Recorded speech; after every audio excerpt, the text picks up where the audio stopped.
Moi, je ne suis pas humaniste du monde, à différence d'autres, je suis humaniste français, et quand je vois, on a su dire non à des guerres, on a su, de toute façon, on a été respecté et insulté pour ça, mais au moins on a su poser nos convictions. Comment on n'est pas arrivé à dire non, et comment on est arrivé aussi à être autant impliqué dans cette guerre-là, et à être autant impacté en France tous les jours. Il faut comprendre que si la France était encore française, la question de Gaza et des territoires palestiniens et de la guerre qui se passe là-bas serait une question étrangère traitée par le ministère des Affaires étrangères.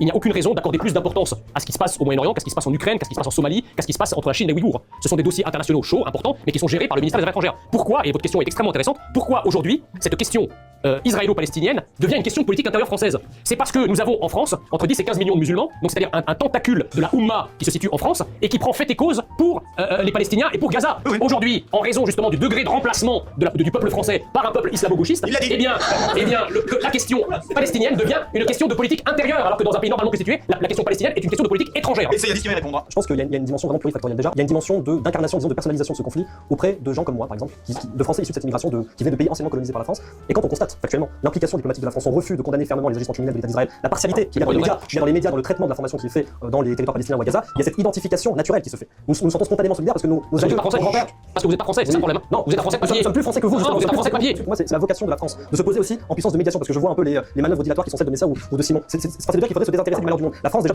précisément est signataire de nombreuses conventions internationales et de traités qui participent directement à la stabilité du monde. Si la France n'applique pas, ne se met pas en adéquation et en conformité avec les traités et les conventions qu'elle signe, et si elle ne se met pas en adéquation avec les valeurs qu'elle prône, là est le délitement en fait. Ah oui. Là est chez nous.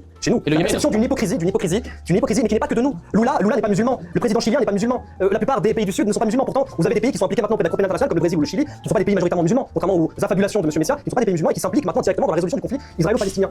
C'est un extrait d'une vidéo débat sur Israël et la Palestine de Greg Tabibian, je vous invite à regarder ces vidéos, elles sont très intéressantes. Mais le débat, en l'occurrence de la vidéo, est absolument dégueulasse parce que, ben voilà, c'est pro-Israël contre pro-Palestine, le niveau intellectuel est au niveau des pâquerettes. Et donc sur la fin, on a une question-réponse avec un spectateur, et elle est intéressante justement, pourquoi ce conflit, il est autant présent dans d'autres pays en France, alors qu'il y a d'autres conflits qui ne le sont pas. Là, sur le coup, Jean Messia, il donne une réponse claire et qui est évidente. On peut la juger, dire bah c'est bien, c'est pas bien, c'est normal et tout. Et moi ce que je dis c'est que c'est factuel, c'est normal. Si on était dans un pays où il n'y avait pas de musulmans en France, ça resterait un problème de politique étrangère, comme il dit. La France, en tant qu'État moral, entité, en tant que nation, elle s'occupe justement des affaires du monde. Comme justement l'autre il dit à la fin, c'est que oui, c'est le rôle de la France, on a signé des traités. Mais ça oui, je suis d'accord. La France, en tant que France, que pays, elle a le droit de gérer, de s'occuper des trucs. Mais comme Jean Messia dit, c'est du domaine de la politique étrangère de la France. Je veux dire, le peuple, nous, en tant que quotidien, etc., on devrait s'en foutre. Je dis s'en foutre entre guillemets,